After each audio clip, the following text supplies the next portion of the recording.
Hi everybody, welcome back to my channel. If you are a first-time visitor, thank you for visiting me today and I hope you enjoy this video. If you are a returning subscriber, thank you so very much. I really appreciate all of you and I love the feedback and interaction that we have on these posts and videos. What I wanted to do today was talk about how to create a very quick distress ink background for this page. If you'll remember, we colored this page last time it was in the hair tutorial that I did in my last video. So I thought, you know what, I'm going to leave the background and not touch it and do a video on how I would complete this page. So I will be right back and we'll get started. Okay, so for this tutorial, what I'm going to use are these little pads of what are called distress ink. So a lot of people use these in stamping and other paper crafts. But a lot of people also use these successfully on their coloring book pages. I do have another distress ink tutorial. It's a little longer, but that shows you how I approach distress ink from a blank page, applying the background to a blank page first. This is going to be the opposite. I think it's easier if you color the page first and then you do the distress ink afterwards, and I'll show you why in just a little bit. But I've got 3 colors picked out here. I've got Salty Ocean, Chip Sapphire, and Wilted Violet. So the way that you use these distress inks is actually pretty easy. You can get these, they're like these little applicators off of Amazon, and I'll leave a link in the description below. So here you have the dome pads, and you can see it's a dome shape. They do make, they look like round, flat pads that I think are the default pads for these distress inks. And I've tried them and I've been successful with them, but I don't like them because that hard edge on that circle can sometimes leave the imprint of a circle on my page, and I don't really care for that. So if I can, I'll leave the link to these domed ones also in the description below. So what I did was I picked out these 3 colors, and what you can see here is when we apply these, we're going to take, let me just start out with we'll start out with Chip Sapphire, which is such a pretty navy blue. So how to get the ink on the pad, you just take this applicator and you're gonna put a little pressure on it and just rub to make sure you get some ink on that dome. And then what you can do if you wanted to, just to see how much ink that is, you can just kind of blot it. You can see it actually looks like a lot of ink here, but it's not a lot of ink on the paper. So I'm gonna do it again, and now when we apply it, we're gonna actually apply with a swirling motion. So you can see here, I'm just kind of swirling it around to get that. Now, with the distress ink, what's nice about it is when you apply these, it looks like kind of a colorful, cloudy, or galaxy sort of style background. So we're not trying to be, to fill in every white space on the page. We're just gonna kind of smear it around randomly. And let me show you how that would look. So I'm gonna pull out the Salty Ocean next.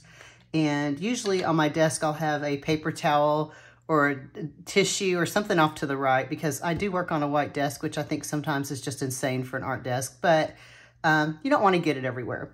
So I'm gonna take this ink pad, rub it here on the Salty Ocean. And again, if I just were to blot it, you can see that's a little bit more opaque or vibrant. So, oops. And so I'm gonna do this again, and we're just gonna sort of swirl it in, right? And you can kind of overlap the colors and mix it in, but you can see how pretty that is. And now I'll take a little of the Wilted Violet, which is very vibrant, by the way. So I'm doing this, and here's the little, you see how bright that gets. Don't be afraid of bright colors. Sometimes I think we get too timid, but you can just sort of, you can be a little more easy-handed with the purple. You can see how sometimes I get the circle imprint. That's why we want to sort of swirl it and not push down on it and then swirl it. So sort of start out swirling above the paper, and then you're swirling as you hit the paper. But don't worry about that. That's fine. It doesn't matter. That's going to happen. It happens to me all the time. And you know what? I don't care. I just keep going with it. And I want you to do that too. So let me get our page and I will be right back and we'll start working on it together. Okay, I'm back. One of the things that I like to do is take a blank piece of paper or cardstock. It can be regular copy paper. And I like to put it behind the page I'm working on. not just to protect, and you know, honestly, I never get bleed through on the following page, but it's something where if I wanted to go over the edge and not make it look like I was hitting the edge, I can just start on the paper and swirl onto the page. So usually what I like to do is do darker, the darker color around the outside, and then I'll get lighter. Now, particularly around these places in here, I'm probably going to go with the lighter blue. And one thing I'm not going to worry about is inking over the pencil. So a lot of us want to be like, you're going to want to like just sort of tap, tap, tap in the side. I want you just to swirl over it and who cares? Because it's going to come out just fine and you're going to love it and don't worry about it. That's why I think this is an easier approach. The other video that I have on Distress Ink uses what's called drawing gum. And with the drawing gum, you paint it over. It's used mainly for watercolors, but you can use it for inking. But what it does is it masks the actual illustration design. So you'd have to go in with drawing gum and cover all of these little details. And then you go over, it's kind of like think of it as like some sort of a gel template you put over here, and then you color all over the page, and then you peel that gum off. And now your preserved drawing is there, and you can go back in with colored pencil. That works fine, and it works great if you want to be very detailed and vigilant about not getting any overlap between the ink and the pencil. But I have found since then that I tend to color the illustration first and then ink last. I think this is easier, especially if you're a beginner. I think it's an easier way to approach this. So let's go ahead and get started. I'm going to start out, like I said, with the Chipped Sapphire, which is this dark blue. So rub, rub, rub, rub, rub. And then I'm going to take it, and let me scoop my book here. I'm going to fight my little lighting stand just a little bit because my light stand is literally right here. So I'm going to start off the page, swirl, and then come onto the page. And just kind of swirl it around. But you can see now why I have the piece of paper there. That just kind of helps. And again, I go back to my photography days where Ansel Adams always said you want to darken your four corners for a more, like a stronger picture or portrait. So that's sort of where my head is when I'm doing stuff like this. But again, that's just Kim. You don't have to do it that way at all. All right, let me scoop my paper out a little bit. Trying to make sure I stay in camera here for you guys, which always helps. Sometimes I don't, and I'm sorry about that. It's hard to watch down here and also watch the camera sometimes. But I'm also not like one of these hyper cool YouTube video channel people. So I don't have like the fancy setup or producer and blah, blah, blah, all that stuff. Okay. So what we're going to do, we're just going to keep, you know, smearing blue around here and there. And see how I got like a little line there? I don't care. All right. And there goes the book on the light stand. Again, and then the other thing too is you're going to get ink inevitably probably on this facing page. Let me turn the book this way for that. And in that case, what I'll do, if I decide to come back and color this page, I will use the same ink for the background on that page. And then it's, as my niece would say, not niece, oh my gosh, my stepdaughter, NBD, no big deal. We are living in a time of abbreviations now, and I quite honestly have a hard time keeping up with all the abbreviations. I'm not going to lie that I'll get a text from somebody and it will say TBH, and I have to Google TBH. Like, what are they saying? And I am 56 and proud to say that I don't care about that. I just, you know, I grew up with Pac-Man and Mr. Gaddy's Pizza. So, okay. So now I've got the lighter blue, and I just inked it off camera here. So let's go ahead and start adding that. And again, it's going to be kind of, don't be afraid of how vibrant it is, and see how I'm going over the crown and over the flowers. And I'm not going to really care about that too much. And maybe it darkens the flowers just a little bit, but see, do you really care? I bet you don't. And that's the one thing I hope that y'all get from the way I color and the way I like to approach coloring is I just want you to be happy with it, and I don't want you to stress about it, because when we stress about it, coloring isn't fun anymore. And when it's not fun anymore, what's the point? Because we're supposed to color for stress relief, right? So I'm just kind of going in, bloop, bloop, bloop, make some noises when you do it. Okay. And I'm not gonna lie, sometimes I get the ink pads mixed up. So I'll think that I'm dipping this on my, what is it, the Salty Ocean ink pad, and I'll grab the Chip Sapphire. So, whoops. So now just doing that again, some more. And, you know, just sort of all over the place. But isn't this fun how this is turning out? And see how I got a big blob right here? And you know what I say, I don't care. Just gonna keep going, keep going. I'll add a little blue up here. But don't be afraid of it getting vibrant. You might surprise yourself. You know, it's real easy. I know the first time I did this, I got real timid, but just keep going with it. So I've got a lot of purple on here that I'm loading up. So let's see where that goes. Let's start down here in this corner with it. Just sort of swirling it on and swirling it in. And you know what? You might look at this and hate it. And I'm okay with that. Art is in the eye of the beholder.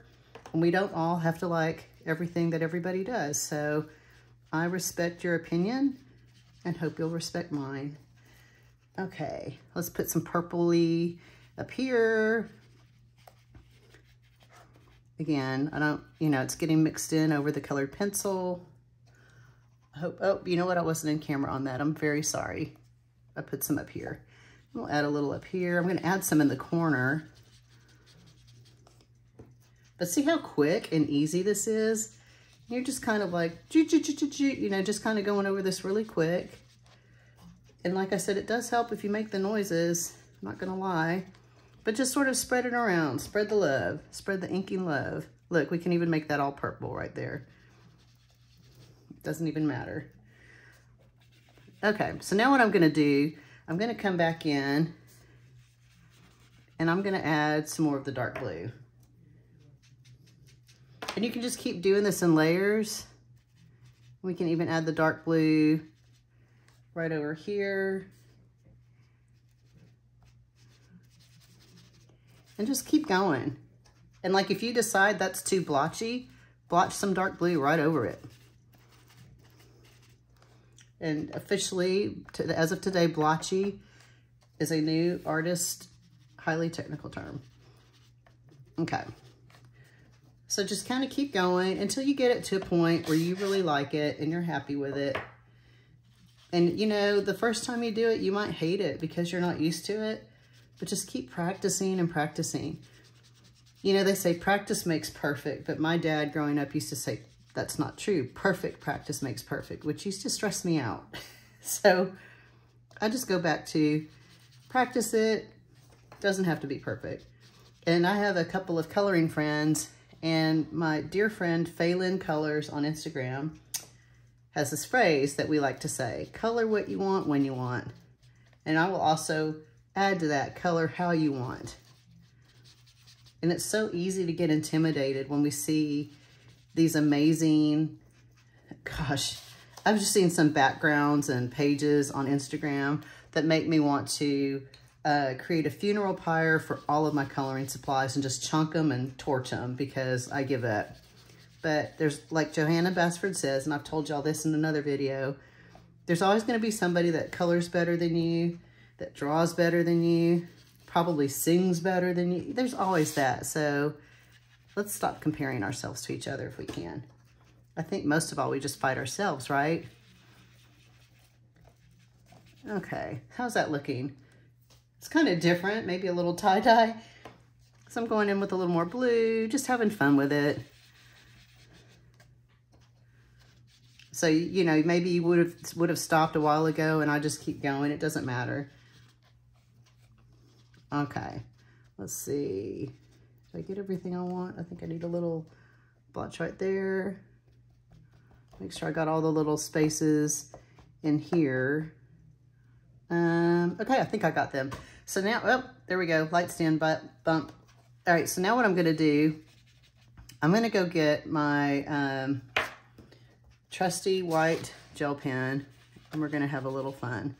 So let me go get that and I'll be right back. One thing that I wanted to show you, that I meant to show you before I started on the inks, was how I picked my colors. And by the way, I am going to do another separate video on how to pick color palettes for your pages. I get asked all the time, Kim, how did you come up with those colors? And usually it's my mom asking me that. And she is 80, let's see, what year is it? 80, so she's gonna be 83 this year. So she's 82 right now.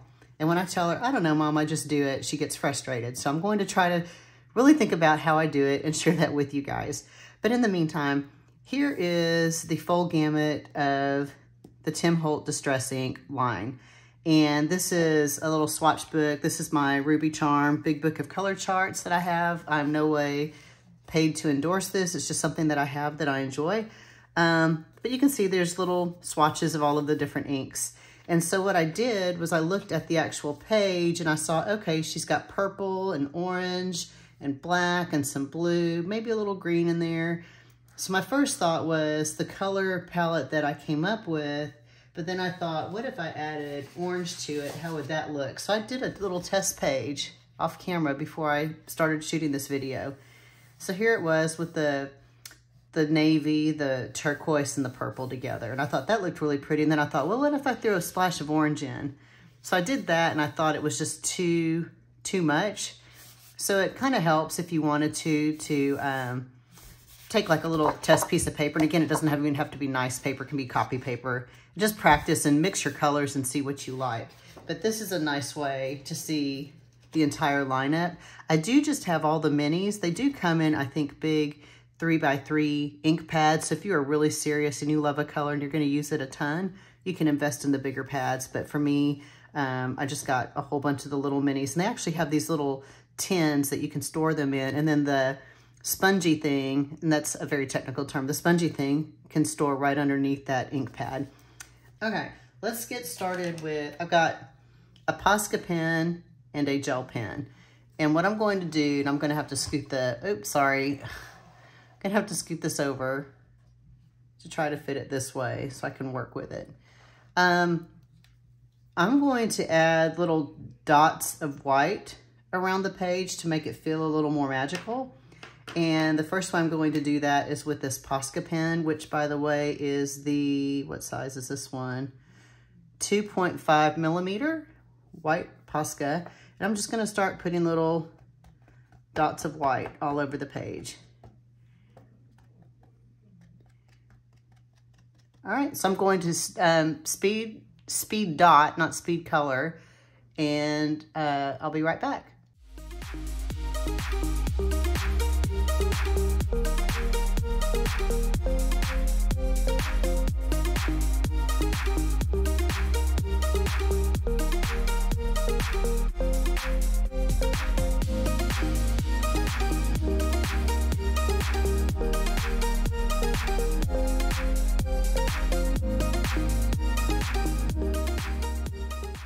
All right, now I have my little white gel pen. It's my favorite Hybrid Gel Grip DX by Pentel, 1 millimeter.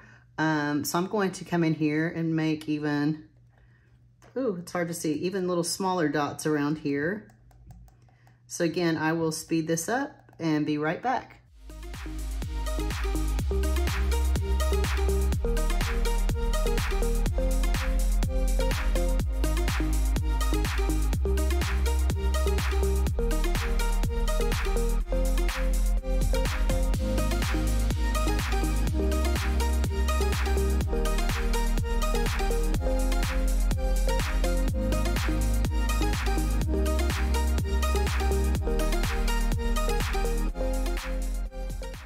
Now that we've done that, one thing I don't know if you noticed, but with this gel pen, I can make, I'm going to do it like here with a little dot.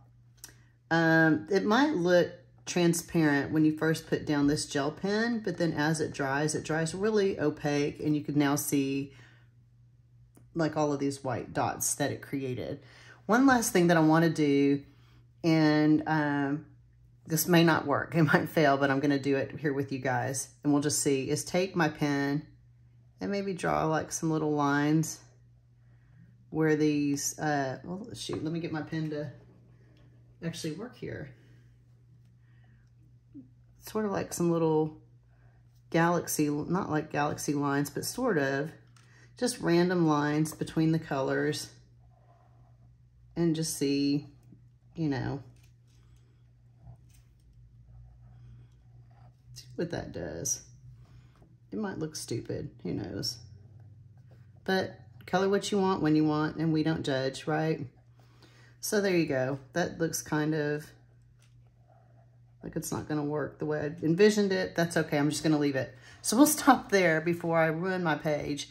But I hope that you found this easy to do, approachable, something you're willing to try, something that you think will be helpful to you. If you do try this, please tag me on Instagram, or you can DM me if you don't want to post it. And I will be glad to help you any way that I can. So thank you so much for stopping by. That's it for this week, and I will see you guys next time. Bye-bye.